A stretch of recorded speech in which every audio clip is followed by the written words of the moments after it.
What role will Natasha Romanoff play in the ongoing battle for the Infinity Stones? Well, let's hop on into Infinity Countdown Black Widow issue number 1 and find out for ourselves, shall we? So, as we join the comic, Black Widow lets the reader in on a little secret. She absolutely loves the fact that everyone still thinks she's dead after the fallout of Secret Empire. When you're a super spy and super assassin, works really good for that line of work. What Natasha isn't exactly huge on is that Logan, the Wolverine, also mysteriously back from the grave, decided to leave her with the Space Stone. She's not exactly sure why and to what end, but what she does know is that holding this powerful cosmic relic paints a giant target on her back, one that hopes to be shot at by a group of crazed English cultists. You know, they're like soccer hooligans, only with less spitting and more magic. Luckily for Black Widow, the Space Stone is starting to pay off. It allows her to teleport through space itself. Basically, she's like Nightcrawler now. She can travel 30 feet in any direction as long as she can see where she's going. No, wait, I might be thinking of Faye Step from Dungeons & Dragons. The important thing is Black Widow can teleport now, which, considering she was deadly before and now she has a brand new power, means she's super deadly. As we soon discover, the cultists are actually led by one Jamie Braddock, the evil brother of Captain Britain. He's an evil magic user, a cultist, and a full-on scumbag who's not afraid to use children under his thrall as a human shield. This fact more or less sets up the big conflict for this issue. Natasha could easily use her new powers to get out of Dodge, but she hates the idea of children being kept in bondage, especially because she herself was something of a child soldier growing up. We also get a funny bit where Black Widow comments on the fact she used to make fun of other superheroes for having too many pockets and pouches, but now that she has to keep a stone on her at all time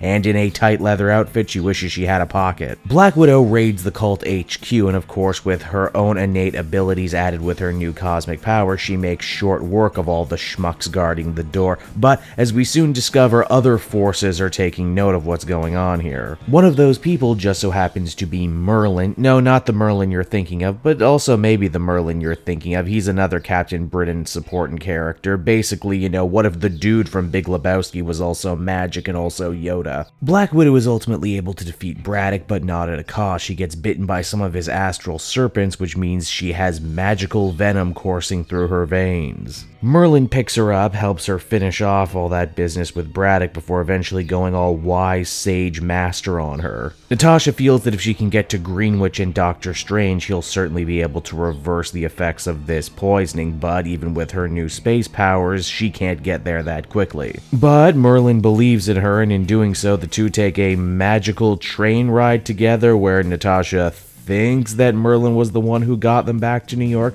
when in fact she did it because she actually is slowly but surely gaining new, better access to the Space Stone's power, which means soon there's no telling how far she could teleport. And yeah, that's pretty much where the comic ends. So that was Infinity Countdown Black Widow, everyone, and overall it was an enjoyable, if unremarkable, little one-and-done story. The big question I'm sure everyone wanted answered, and that is, why did Logan give Black Widow the Space Stone, have yet to been answered.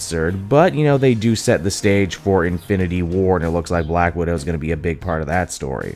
I get the feeling, too, you'll probably appreciate this story more if you're a fan of the Captain Britain side of the Marvel Universe, and indeed Marvel UK in general. I enjoyed a particularly nice Death's Head reference. Overall, I think I'd feel comfortable giving this one a 6 out of 10. It's just slightly better than average.